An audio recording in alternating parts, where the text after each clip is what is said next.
प्यारे भैया, आपके जाने के बाद मैं बराबर कहानी लिखने की कोशिश करती रही, परंतु जो कुछ भी मैं लिखती हूँ उससे मुझे स्वयं संतोष नहीं होता।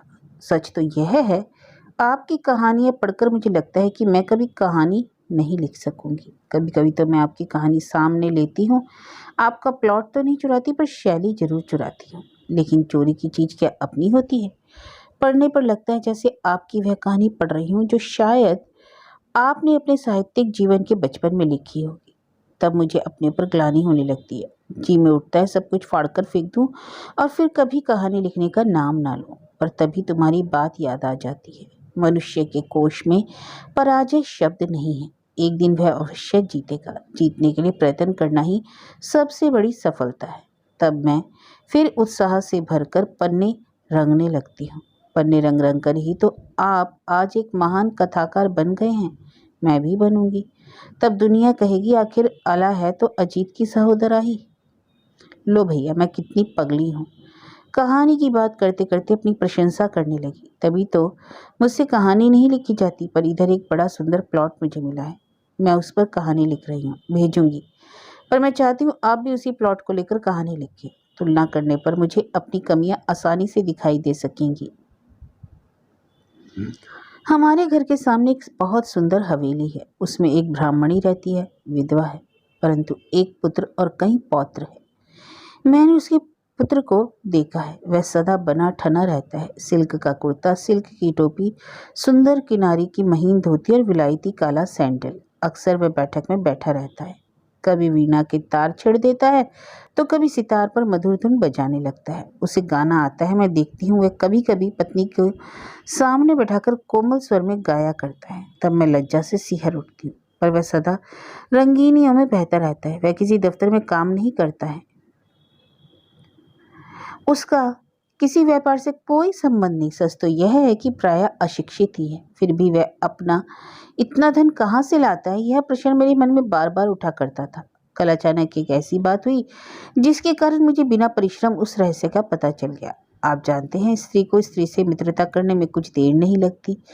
वह पहले ही भेंट में दिल की दूरी को मिटा देती है। कल मैं संध्या से कुछ पहले अपने ऊपर के कमरे में बैठी हुई पत्रिका पढ़ रही थी। तभी सुना कोई मुझे पुकार रहा है। दृष्टि उठाकर देखा, उस सुंदर भवन के उसारे में एक युवती खड़ी है। मैं उसे जानती थी। वह ब्राह्मणी के लड़के की बहू थी, सुंदर और मृदुभाषी। मैंने मुस्कुराकर कहा, कहो बहन। वह बोली, आप तो हमसे बात भी नहीं करती। मैंने कहा, बहन मैं तो बोलने को तड़पती रहती हूँ, पर तुम ही ईद का चांद बनी रहती हो। वह हंस पड़ी। अरे तो आओ ना, मैं अकेली हूँ। वे माँ के साथ गाँव गए हैं। मैं खुशी खुशी उसके पास गई। अंदर साधारण स्वच्छता थी। हाँ, उसने गहने खूब पहने थे। बातों बातों में पता लगा वे लोग जजमानी पर जीते हैं। राजपुताने के बड़े बड़े सेठ उनके जजमान हैं। इस बार माँ बेटे को साथ ले गई है, जिससे जान पहचान बनी रहे। पर जी, उसने कहा, वे इन कामों को अच्छा नहीं समझते। तो कुछ और काम करते हैं? मैंने पूछा। वह हंस पड़ी। जी, जब तक बिना मेहनत धन मिलता है तब तक कुछ और नहीं कर सकते। अचरज से मैंने कहा, तो क्या इतना धन मिल जाता है? बोली, मिलता था जी, पर अब क्या है, अब तो सभी सियाने जो हो गए हैं। अभी रामगढ़ के सेठ के यहाँ से जो कुछ मिला है वह पहले से बहुत कम है। सिर्फ 5 तोले सोना है। 5 तोले? मुझे विश्वास नहीं हुआ। मैंने पूछा, 5 तोले सोना? हाँ जी, केवल 5 तोले। पहले तो उन्होंने 10-10 तोले तक दिया है। आओ देखो, मैं दिखाती हूँ। मैंने देखा तो आंखें खुली रह गई। 2 सुंदर और कीमती पोशाक थी, एक साड़ी और एक दामन। 3 आभूषण थे, अंगूठी, कर्णफूल और ब्रासलेट। इसके अतिरिक्त पलंग की निवार, बिस्तर तथा दूसरी अनेक वस्तुएं। मैंने पूछा, बहन किसका विवाह था? उसने मुझे अचरज से देखा, फिर हंसकर बोली, यह तो सज्जा है जी। सज्जा अर्थात? जी, उनके बड़े लड़के की बहू मर गई थी ना। सहसा जैसे किसी ने मेरी छाती पर मुक्का मार दिया। मैंने सोचा वह मर गई और इनके लिए ऐश करने का रास्ता बना गई। कैसी दुनिया है, कौन जानता है इस धरती पर ऐसे भी लोग हैं जिनके लिए मृत्यु विलासिता का साधन है। बिना परिश्रम किए जो खाता है वही तो विलासी है। इसके बाद भैया मेरा मन नहीं लगा। वह बेचारी कभी वीणा की चर्चा छेड़ती तो कभी सितार का राग सुनाती, परंतु मैं संक्षेप में उत्तर देकर चुप हो जाती। फिर भी मैं मौन नहीं थी। वह संभवतः मेरे दिल का दर्द जान भी नहीं सकी होगी। मैं पूछती हूँ, भैया क्या यह कहानी लिखने का प्लॉट नहीं है? मैं तो समाज के शत्रु कहानी लिखने लगी हूँ। हम दोनों प्रसन्न हैं। वैसे उन्हें दफ्तर से फुर्सत नहीं मिलती, हेड बनने वाले हैं। अणिमा गई कि नहीं? मझले भैया तो मद्रास पहुंच गए हैं। बड़ा लंबा प्रोग्राम है उनका। अरविंद आश्रम, रमण आश्रम, रामेश्वरम सभी देखना चाहते हैं। अच्छा है, माँ को शांति मिलेगी। सुना है अरविंद आश्रम में पुरातन और नवयुग का सुंदर समन्वय है।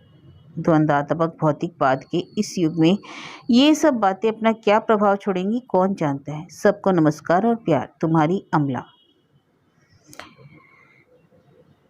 प्यारे भैया, आपका पत्र मिला। आपका मजाक समझती हूँ, पर भैया इधर कहानी का वह प्लॉट मेरे लिए जीवन का दर्द बन गया है। रह रहकर मैं सिहर उठती हूँ और मुझे लगता है जीवन कहानी लिखने के लिए नहीं है, बल्कि उसका काम कहानियों का निर्माण करना है। कहानी लेखक तो मानो अपनी अक्रमणीयता को शब्दों के आवरण में छिपाना चाहता है, परंतु मैं आपको उपदेश देने की धृष्टता नहीं करूँगी। आप नंदिता को तो जानते हैं, उसने मेरे साथ मैट्रिक किया था। अरे वही जो कई बार आपसे कविता के अर्थ पूछा करती थी। उसने लखनऊ से बीए पास करने के बाद रामगढ़ के सेठ रामदास के छोटे लड़के जगदीश कुमार एमए के साथ विवाह कर लिया था। वह प्रेम विवाह था, परंतु एक मित्र के कारण उन्हें किसी प्रकार की तपस्या नहीं करनी पड़ी। उनके घर वाले आज भी नहीं जानते कि नंदिता अपने पति को पानी ग्रहण से पहले ही वरण कर चुकी थी। कल अचानक उसी का पत्र मुझे मिला। नौकरानी लाई थी। इधर भी उनकी एक फर्म है और अक्सर वे लोग यहाँ आकर रहते हैं। पुरानी सहेली का पत्र पाकर मुझे स्वभाव होता है बड़ी प्रसन्नता हुई। मैं खुशी खुशी उससे मिलने गई। वे बड़े लोग हैं, उनका भवन विशाल है, उसकी सजावट रईसाना है, परंतु भैया उनका पहनावा मुझे बड़ा बुरा लगा। ऊंचे और भारी दामन, जिन्हें वे घाघरा कहती हैं, चिते हुए दुपट्टे, ऊंची चोलियां जिनमें से होकर उनका पेट छलकता रहता है। वे गहनों से लदी रहती हैं, पैरों की उंगलियों में चुटकियां, फिर कड़ी, साठ, नेवरी, छैल कड़ी, कमर में तगड़ी, हाथों में बंद, बगड़ी, पहुंची, छेली, कपड़े, दस्तबंद, गले में गलपटिया, मनिया, कटसरी, रामनामी, फूलहार, लॉकेट, कानों में बालियां, बुंदे, माथे पर पट्टी, बोरले, ये कुछ नाम जो मैं याद कर सकी। बोली भी मैं उनकी ठीक ठीक समझ नहीं सकती, परंतु मैं जानती हूँ पुराने लोग आदर के भूखे होते हैं। मैंने पुरातन रीति से नंदिता के सास के चरण दाबे तो वे गदगद हो उठी। पूछने लगे, तुम किसकी लड़की हो, कहाँ रहती हो, बहू को कैसे जानती हो? मैंने उन्हें संक्षेप में सब कुछ बताकर कहा, नंदिता मेरे साथ पढ़ी थी। अजरत से बोली, तो तू भी कॉलेज में पढ़ी है? जी नहीं। मैंने कहा, मैंने स्कूल के बाद पढ़ना छोड़ दिया था। हाँ बहू, वे मुंह बनाकर बोली, औरत जाति के लिए इतना पढ़ना किस काम का? पर आजकल के छोकरे ना बाबा, उनका दिमाग तो आसमान पर रहता है। पढ़ी लिखी बीए पास बहू लेंगे। बहू हम तो एक बात जाने हैं, खानदान अच्छा हो और खैर खूबसूरत होना भी ठीक है, पर ये हो जो बहू नई आग लगी है ना, सब कॉलेज की बड़ी छोकरियां पसंद करे हैं यो तो। और वे अपना वाक्य पूरी भी नहीं कर पाई कि एक लड़की यहाँ आकर मुझसे बोली, आपको चाची जी बुलाती हैं। मैंने उस लड़की को देखा, कौवों में हंस की तरह वह मुझे बड़ी प्यारी लगी। उसने बूटीदार खद्दर का फ्रॉक पहन रखा था। उसके सुनहले बाल दो वेणियों में गुथे हुए थे। उसकी हल्की नीली आंखें, गोरा रंग मेरे दिल में यह संदेह पैदा कर रहा था कि कहीं वह अंग्रेज की लड़की तो नहीं है। मेरे मस्तिष्क में ये विचार एक क्षण में आए और गए। सेठानी क्रुद्ध स्वर में बोली, जा बहू तू वहीं जा, हमें क्या बोलना आता है मैम साहब। मैं घबरा उठी। मैंने शीघ्रता से कहा, जी नहीं, नंदिता का यह मतलब नहीं, शायद वह नहीं जानती मैं आपसे बातें कर रही हूँ। परंतु उनकी तनावट ढीली नहीं पड़ी। बोली, मैं उसे जानती हूँ। और फिर धम धम करती हुई अंदर चली गई। मैं भौचक सी उन्हें देखती रह गई। यह कैसा स्वागत! एक बार तो जी में उठा कि यहाँ से लौट चलूं, पर तभी उस लड़की ने मेरा पल्ला पकड़कर कहा, आओ मौसी जी। जेठ की दोपहरी में मानो पूर्वी हवा का झोंका आया। मेरा अंतर्मन एक अनिर्वचनीय आनंद से भर उठा। मुड़कर से मैं बोली, चलो कहाँ चलना हो? ऊपर। जीना सामने था। मार्ग में मैंने पूछा, तुम्हारा क्या नाम है? अपराजिता।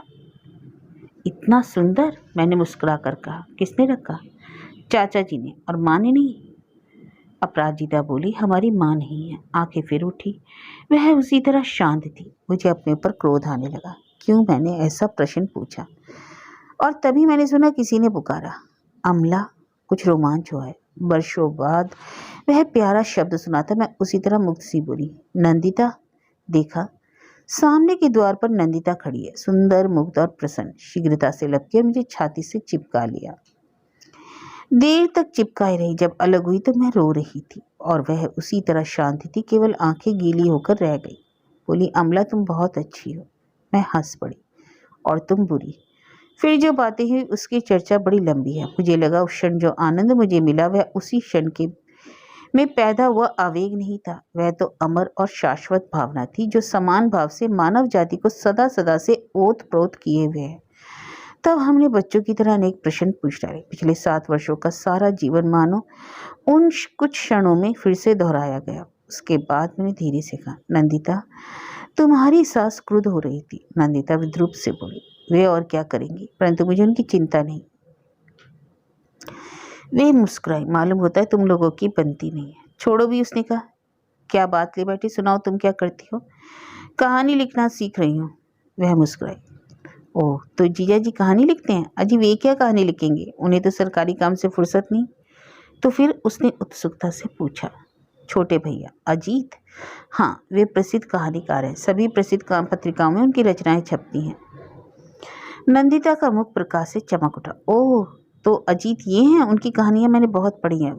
वे मुझे बहुत प्यारी लगती हैं क्योंकि वे मनुष्यों को जीने की प्रेरणा देती हैं। सच भैया, तुम्हारी प्रशंसा सुनकर मेरा मन खिल उठा। मैंने गर्व से भरकर कहा, आज ही भैया को लिखूंगी। नंदिता तुम्हारी बहुत बड़ी प्रशंसक है। नंदिता हंस पड़ी। अमला कोई किसी की प्रशंसा नहीं करता। जो इस योग्य है वह अपनी प्रशंसा आप करा लेता है। लेकिन तुमने कितनी कहानियां लिखी हैं। अरे अभी तो सीख रही हूँ, लिखूंगी तो तुम्हें भी दिखाऊंगी। और फिर मैंने उसे वही प्लॉट बतलाया। सुनते सुनते ना जाने क्या हुआ, नंदिता का मुख विवर्ण हो उठा। किसी तरह संभल कर बोली, वह मेरी जेठानी थी। जैसे कोई अनहोनी बात हुई। मैंने अचरज से पूछा, तुम्हारी जेठानी। हाँ, यह अपराजिता उन्हीं की लड़की है। उन्हें क्या हुआ था। नंदिता की मुद्रा कठोर हो गई। उसे अपने को संभालना कठिन हो रहा था।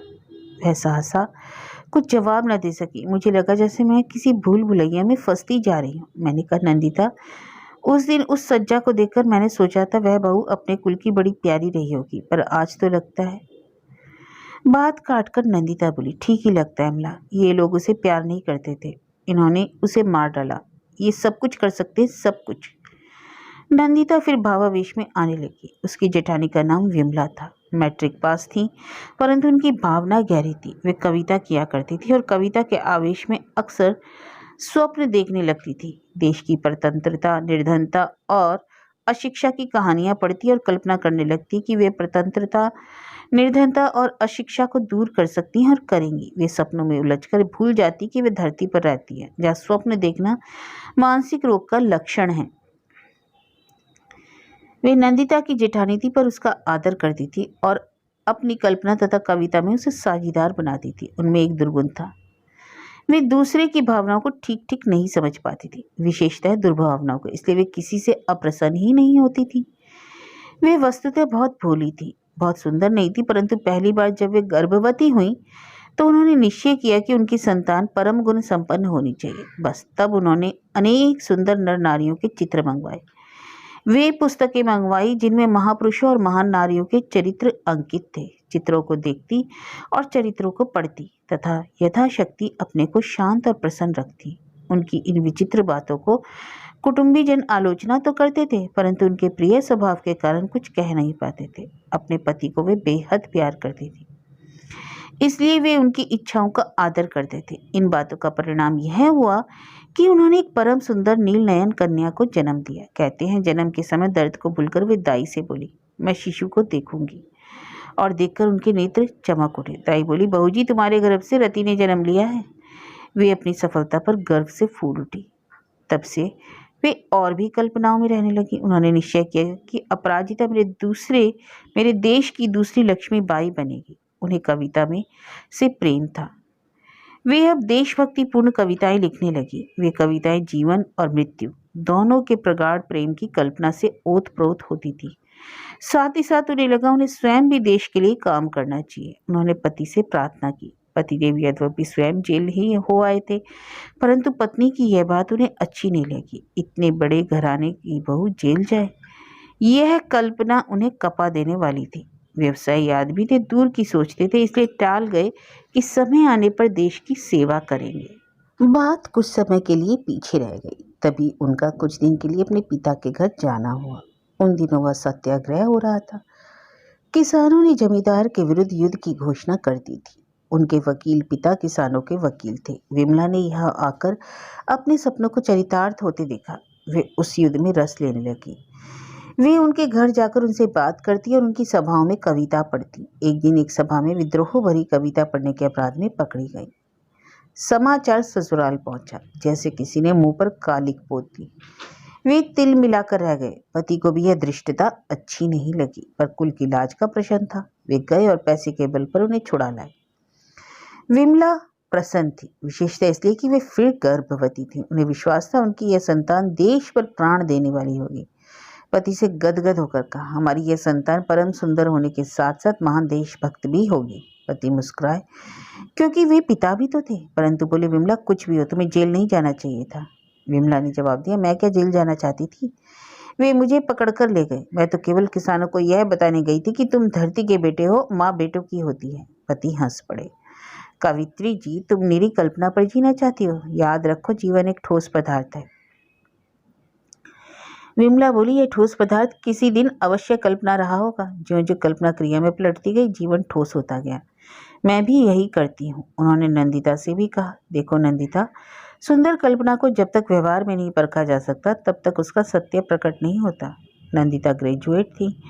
वह जिठानी की बात सुनकर अचरज से भर उठती। वह सोचती, कवि सचमुच क्रांति दृष्टा है। वैज्ञानिक अनुसंधान द्वारा जिस सत्य को खोज निकालता है, कवि उसे अनुभूति पा लेता है। तब से विमला के प्रति और भी आदर से भर उठी। परंतु उनकी सास को ये बातें बिल्कुल अच्छी नहीं लगती थी। विशेषकर जेल जाने के बाद से तो वह विमला की शत्रु हो गई। उसने उनके कुल की सफेद चादर में काला दाग लगाया था। उसे दंड मिलना आवश्यक था। उसे पुत्र द्वारा अपमानित करवाना चाहती थी, पर यह संभव नहीं था। अतः उन्हें न्याय को अपने हाथ में लेना पड़ा। वे उन्हें रामगढ़ ले गईं।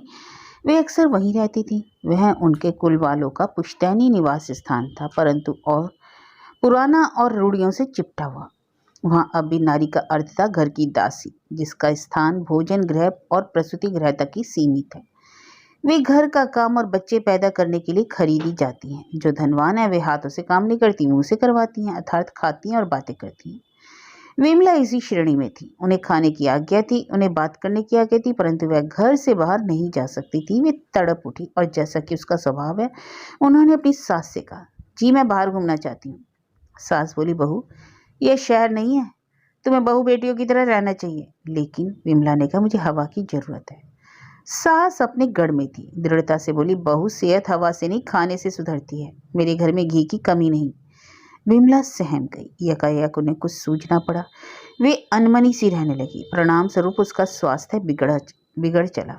वे कई बार सास के पास गई, परंतु वे घृणा की हंसी हंसकर रह गई। उसने कहा, तो मुझे शहर जाने दो। जवाब मिला, अभी ठहर।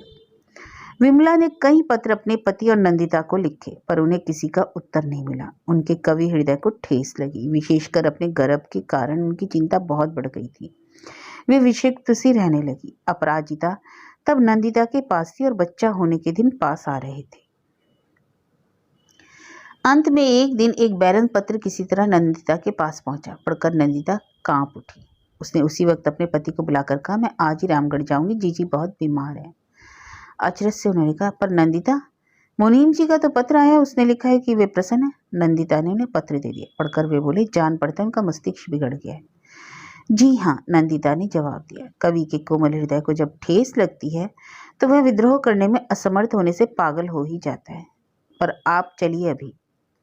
रामगढ़ पहुंचकर जब नंदिता ने विमला को देखा तो कांप उठी। वे मात्र कंकाल थी, पीली और डरावनी। आंसुओं को पीकर उसने कहा, जीजी जीजी तुमने यह क्या कर डाला? विमला ने आंखें खोलकर देखा। कहा, तुम आ गई नंदिता, पर अब देर हो चुकी है। मैंने उसकी हत्या कर डाली। नहीं नहीं, नंदिता ने प्यार से उसके सिर पर हाथ फेरा। तुम ऐसा मत बोलो जीजी, तुम ठीक हो जाओगी, परंतु तुमने लिखा क्यों नहीं? लेकिन विमला ने नहीं सुना। वह यही कहती रही कि मैंने उसकी हत्या कर डाली, मैं चाहती तो उसे बचा सकती थी। नंदिता ने लौटकर पति से कहा, जीजी पागल हो चलिए, शीघ्र ही शहर जाकर एक डॉक्टर और नर्स को ले आइए। सास पास बैठी थी, बोली, अरे नहीं, उसके बच्चा होने वाला है, दिन पास है, ऐसा हो ही जाता है, खासकर जब कोई महात्मा पैदा होता है। नंदिता ने तीव्रता से कहा। उनके हृदय को ठेस लगी, उन्हें डॉक्टर की जरूरत है। इस घर में आज तक डॉक्टर और नर्स नहीं आए हैं, सास बोली। नहीं आए हैं तो अब आ जाएंगे, और वह चली गई। परंतु विमला बहुत दूर पहुंच चुकी थी। अपराजिता की पुकार भी उन्होंने नहीं सुनी, और डॉक्टर आने से पहले ही वह भोली कवि आत्मा इस दुनिया को छोड़कर चली गई। उसने उसी रात एक मृत शिशु को जन्म दिया। वह अति सुंदर था और उसका सिर बहुत बड़ा था, परंतु उसके हृदय का स्पंदन बंद था। क्षण भर के लिए जब उसे होश आया, तब अपने पति से उसने इतना ही कहा, अपराध मेरा था, मैं चाहती थी तो उसे बचा सकती थी, परंतु बचा नहीं सकी, इसलिए मुझे जीने का अधिकार नहीं, मैं जा रही हूँ। प्यारे भैया, कल मैंने इतना उमड़ा कि आगे लिखा ही नहीं जा सका। नंदिता ने जब मुझे कथा सुनाई तो मैं रो पड़ी। उसने कहा, अमला, नारी बहुत रो चुकी। रो रोकर उसने आंचल के दूध को भी पानी कर डाला। वह भूल गई है, पुरुष का सहारा लेने वाली नारी पुरुष का निर्माण भी करती है। उसने मुझे विमला की कविताएं भी दी कि आप उन्हें छपवाने का प्रबंध कर दें। दुनिया देखे तो अंधकार की छाती के नीचे प्रकाश के कितने पुंज दबे पड़े हैं। भैया, कहानी कहाँ से कहाँ पहुँच गई, इसको कोई क्या लिखे, यह तो मरकर देखने का सौदा है। शीर्ष सब ठीक है, अगले पत्र में विशेष हाल लिखूंगी। सबको नमस्कार और प्यार, तुम्हारी अमला। पुनश्च विमला को पत्र भेज रही हूँ। अमला। विमला का पत्र। प्यारी नंदिता, आखिर मैंने उसकी हत्या कर डाली। मैंने अपने ही हाथों संसार के भावी नागरिकता, जो विश्वास का महान पुरुष बनने वाला था, गला घोट दिया। उसे मुक्त वायु की आवश्यकता थी, मैं उसे घी पिलाती थी। उसे कठोर कर्म की जरूरत थी, मैं उसे पड़ी पड़ी लोरियां सुनाती थी। उसने मुझसे बार बार कहा, माँ, मैं प्रकृति का साहचर्य चाहता हूँ, राशि भोग नहीं। मुझे मुक्त सूर्य के दर्शन करने दो, मुझे सरिता की लहरों में खेलने दो। माँ, माँ, मुझे तुम पर्वतों की इन चोटियों पर ले चलो, जहाँ से मुक्त झरने झरते हैं, जहाँ प्रकृति और पुरुष निर्विघ्न और निर्दंत गलवाही डाले खेलते हैं। पर मैं उसकी इच्छा पूरी नहीं कर सकी, क्योंकि इनकी कुलनीति किसी नारी की प्रकृति से संबंध स्थापित करने की आज्ञा नहीं देती। मैं चुप हो गई। यही मेरा पाप था।